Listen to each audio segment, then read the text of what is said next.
my crew is I see how long I can hold that there. It's like the old Dukes of Hazzard, the General Lee. If I get too much power, right, I capsize and my cup falls. Well, I guess I go underpowered. If I get too much power, boom, and I capsize, my cup falls. It's a great skill you can do as a skipper and crew by yourself on any point of sail. It'd be tough to do on the Vanguard because of the flat deck, but you could do it on your Tartan 10. You could do it on the FAR 40, right? Is you just go out sailing with friends, and it doesn't matter if you're at crew weight, right? It's sailing the boat with the crew we have, with the sail trim we have, with the rudder we have, with the given wind strength. We finally get the heel angle, and we're like, all right, I'm left the coast of Chicago. I'm aiming at Holland, Michigan. I'm going to put my beer can there. Now, how long can I aim at Holland and keep that beer can there? Manipulating the crew weight, manipulating the sail trim, manipulating the rudder angle. And as you perfect that, it's amazing how well you get at sailing a boat. And yeah, you can do it in dinghies that have somewhere to do that. I don't think the Vanguard has the spot. Erica. Yeah, so I didn't get a chance to go check out the kids' boats, but what were their rigs at? We were at 8. We put our jib halyard on pretty hard at first, just to get the wrinkles out of the sail, and then we ended up taking off and backing off. We pulled our vang in on those bigger puffs that we were noticing, but then that was it, just so that we didn't lose all that main. You know. So I think it took me a while to look at the boats and look at the sail setup, and I apologize for that. But like JP and Julia were 2 rig tight, 2 boom down for the condition. So as the day progressed, but unfortunately I think their boat also took on water, we eased their rig, got their main like up in the air, right? So their leach profile started to look like this. And what, that very initial next race, you were kind of in the fray there for a little bit. Yeah, I mean, we had spots. What were the kids' boats though? What you'd have footage of all of their? No, they were 8. They were 8. Okay. So. They were 8, and like I asked them, they adjusted their bridle. And maybe their bridle thickness is different, but they didn't want their bridle to get sucked up in the block, which I understand that. Yeah, they're the thick ones. Because it gets jammed in there, right? So they had their bridle that, you know, they could get their boom on center line, but then they were very disciplined that obviously they could have pulled on main sheet because they were sailing like, I don't know, anywhere from 2 to 4 inches, like this much distance from the V of their bridle on their main constantly. Okay. Another thing so that then might, the boom was always down just a tiny bit. Just a hair, but I also think they had older sails in there. Well, they're so sharp from college sailing, like, you know, that's the other thing. That was like, they the revel only in this excuse breeze, for you them, know. like, Your old they booms could have been on practiced this. centerline because you had fresher sails. Mine The was- main sail JP and Julia were using today needs all the main halyard it can get. Yeah. So you also need to remember, and one thing, like if you would look at this shot right here in a video, you know, the boat's going to be like this. You know, it's exactly what he's talking about. The boat's like this. Anyone else, you know, I mean, the less you're working hard, I'm not saying anyone's not, I'm just saying the better teams are just going to be going like this. And in the shifty conditions, it's really tough. Super sure. Like really tough, no matter what, you know. And so, and that's a, I mean, the more you've sailed college or just with, you know, the same person or that type of thing, the better you're going to be because, you know, until you've done that, like, you know, even a good skipper is going to be like going in and out, trying to fine tune with their crew, and you know, you're going to be off. And so, like, that's huge number of boat lengths because every time you do this, you're stalling your blades. And so that's a huge thing too. I mean, the more people sail, obviously, the better they are. They're coming off college sailing, they're going to be like really good. 60-degree inland, that's all they do, you know, is that kind of sailing. I know that for us, like, we had half the time I had a bubble like this wide in the jib, you know, and yeah, and it's just, that's like, you know, they ask me, even me, they're like, you know, what do I do with my rig? And I'm like, you know, 8, you know, and just boom center and then busted moon sheet that's like, you know, too thick to even get in a block. They're just so sharp on the shifts, Yeah. you know. Yeah. I mean, when was the last time you guys sailed a Vanguard 15? Like 4 years. Yeah, or 4 years. I mean, it's 4 so years it's ago. just No, last year I believe. I we was did some there one swimming time in there. October. I will say this too, in my air of the day as well for all of you, you all are lucky, I mean this, you don't sail scholastically with Coach Dave. Because all of you would be running. And why I'm saying this, I was blown away. And there is some good sailors here, so I'm going to call you out. I was blown away. I never, including my friend Bridget, who has coached for us at Chicago Yacht Club as well, that I never, ever, ever saw boats run all 4 ley lines. Okay? And remember, we have the advantage the next 2 weeks that Ed and Megan and Sean have organized this on Lake Max. And we aren't on the Pacific Ocean. We aren't even off the coast of Chicago, where if we look east, we know that Michigan's over there, but it's 90 miles away. We're sailing on Lake Max, and I looked, and there were trees, there were water towers, there's Culver Academy. There's no excuse to not run our ley lines. Yeah, all right, so we should run our ley lines, both for the weather end and the port end. And then where I'm going for that, my next comment is, if my Scholastic team was here as well, they then would have doubly run, because I know for a fact, and I'm going to say this is a fact, that this was, because I also know of COVID-19, so I'm really willing to expose myself, that this was probably the first time sailing for most of us in the year 2020, and I was surprised how everyone tried to right away do a Scholastic or a collegiate start luffing on the line. And I'm like, this isn't going to go well for anyone.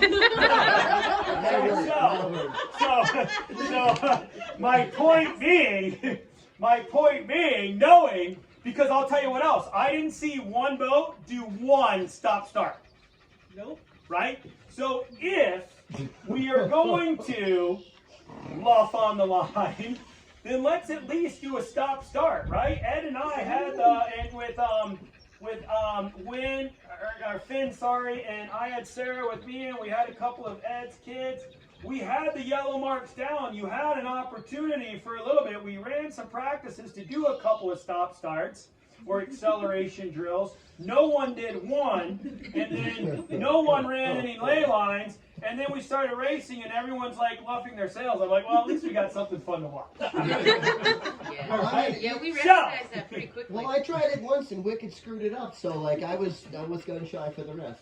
So my comment for next weekend is I would, skipper and crew, I would work really hard in the pre-start of having good sail trim, whether I'm broad reaching, beam reaching, tight reaching, both sails, okay? And then on your final approach, depending what it is, maybe say, all right, I'm going to ease my main, ease my jib, or something like that. I understand that. But sailing the boat to sail, sailing. I would also spend some time next Saturday checking ley lines. I'm pretty confident, and I did have the opportunity to mention this to Mike and Megan, that because so many people were doing luffing starts, I mentioned to Mike and Megan one time, I'm like, Mike, I think if you and Megan just get off the line anywhere and you're moving, 3 boat lengths into the race, you'll be 2 boat lengths ahead. Because it takes so long right now, because no one did any stop-start drills, to just even get to speed. So I think use that, right? You play like the old thing, don't bring a knife to a gunfight.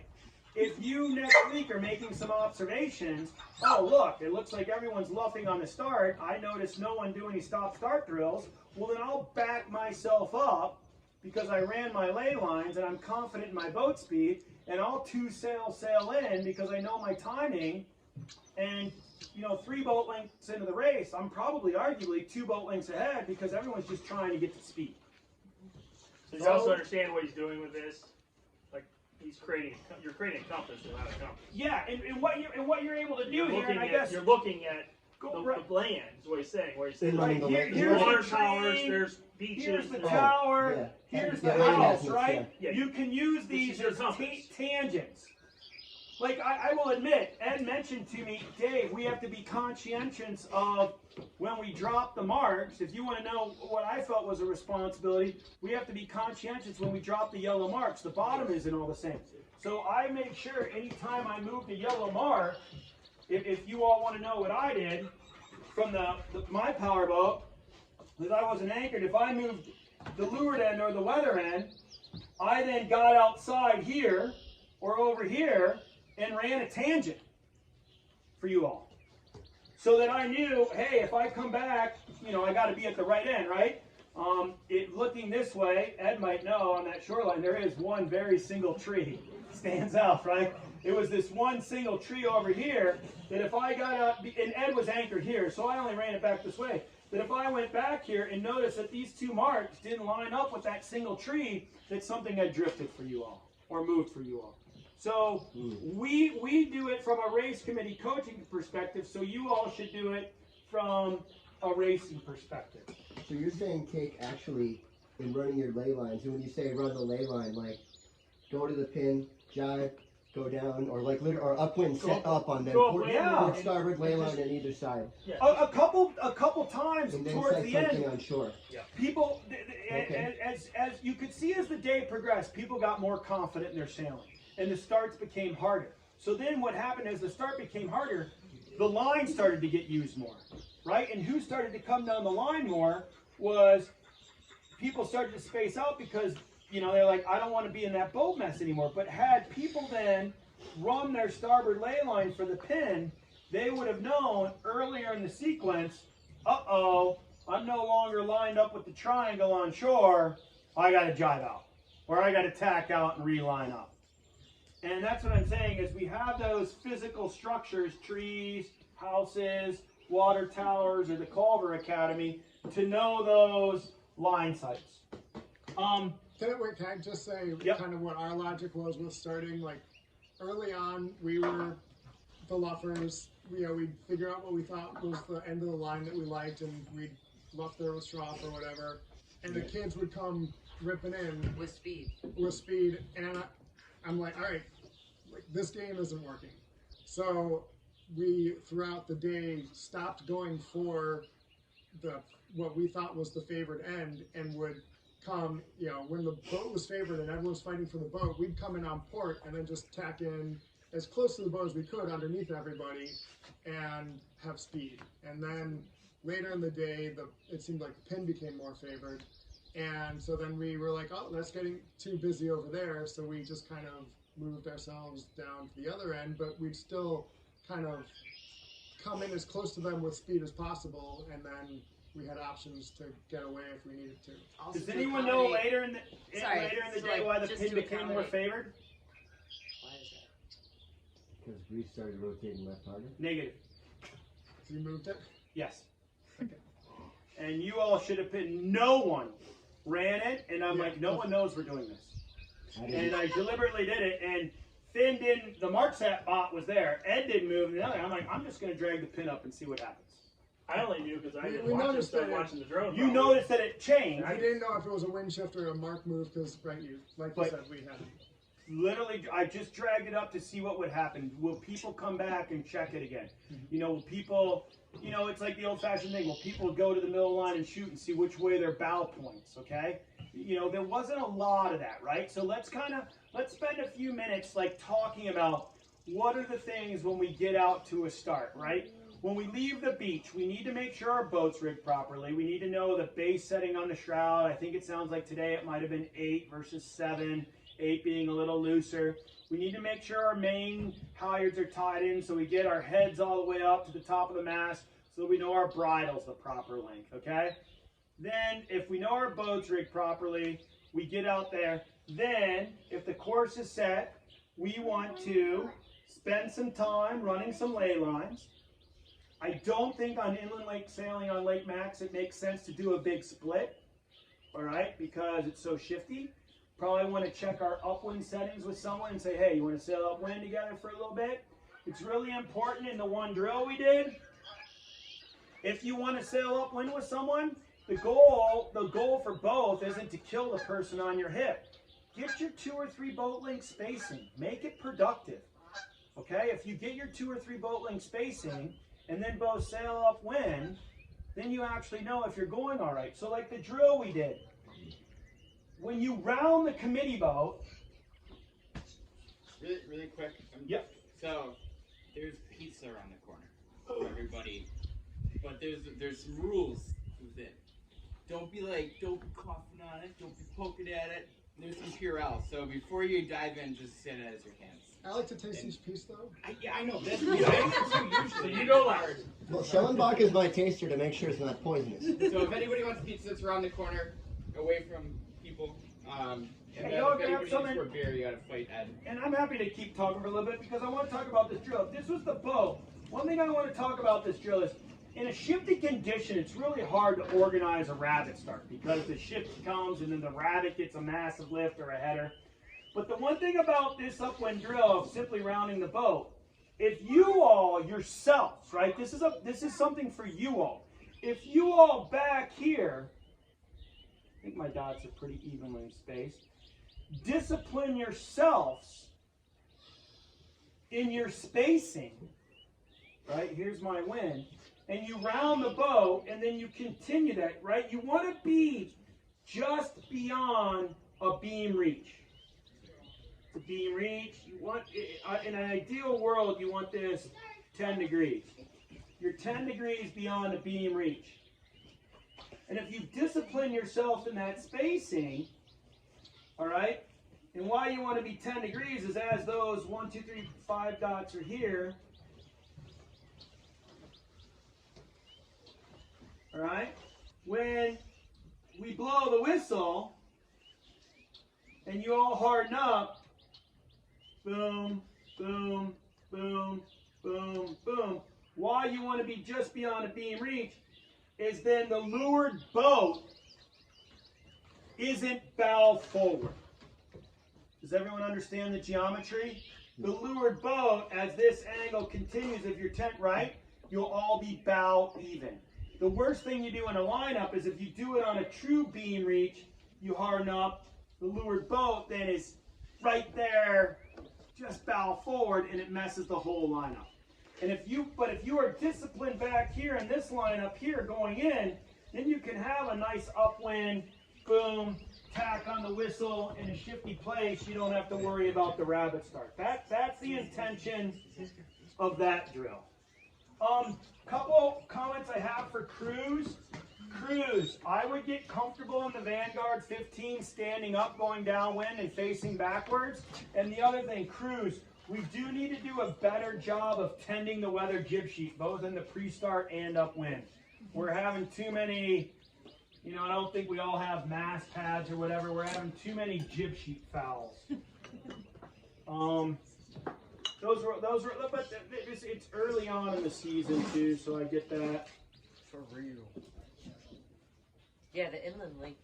Yeah, that's definitely new versus Chicago big ass wavy. Yeah, yeah. And consistent wind too. Like. So I don't know. I know there's pizza at 7 o'clock. Does anyone have any specific things they want to discuss? Megan. Well, I just want to mention with the I know I got a GPS call from truck. We're gonna email see if anybody else has them. With that, it's gonna take. So basically, I have to go through and divide up each race. So next week we'll make a note of the time of each start, and then I'm gonna take all the drone footage and overlay it. So sometime this week, we're thinking we'll do a Zoom. Wednesday. Wednesday we'll do a Zoom debrief where we look at all of that, and we'll be able to see. Wednesday. Yeah, sometime this week, Wednesday, and exactly. But we'll send an email out for that, and it should be a pretty cool tool. It's new, so we gotta kind of figure it out a little bit. But yeah, so this week you'll hear from Megan about that. yeah, and if anyone this week as well has some questions, I mean, Megan, how do they email you? Because I know you obviously did a great job hiding everyone's email address. Yeah, so we just have an email list that we kind of send out to everyone. I can start a separate chat with all the skippers that are present, and we can start asking questions and stuff with you involved as well. So yeah, you all want to do that. I can't make it next week because of the holiday weekend, but then I'll be back on the 30th. And yeah, if we want to try to do something Wednesday night, that would be great.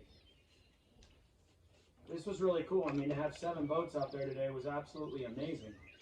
Yeah, thank you so much, Ed and Becky, for letting us run this here. This has been awesome.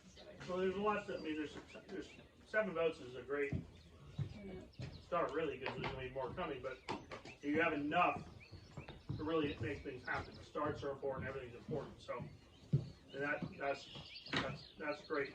So these things work. You know, I think we need to get all the boats up to the exact, setup. But you can't do that without one day of racing. You know what? I'm not work with her, but when we got the 540 fleet, I remember 2018 Worlds game was set the goal. You guys gotta be ready for 2018 Worlds, and this is how you gotta race against these guys that play the game. Yeah. And we got nationals coming up Yeah. in September, and this is a real similar venue. Where are you going? Tennessee? Harbor Island Yacht Club. Yeah, national. Okay. Yeah, but I mean, this is like really, stringing the dots together and stuff like When that. is it? September. I think it's October, the first weekend in October. Right. That's where we do a fall series here. Because we have our fall workout the weekend after Labor Day. Yeah. We literally do the next 3. We do 3 weeks then too. And then see the boats up and go down wherever we want. Yeah, the next 2 weeks will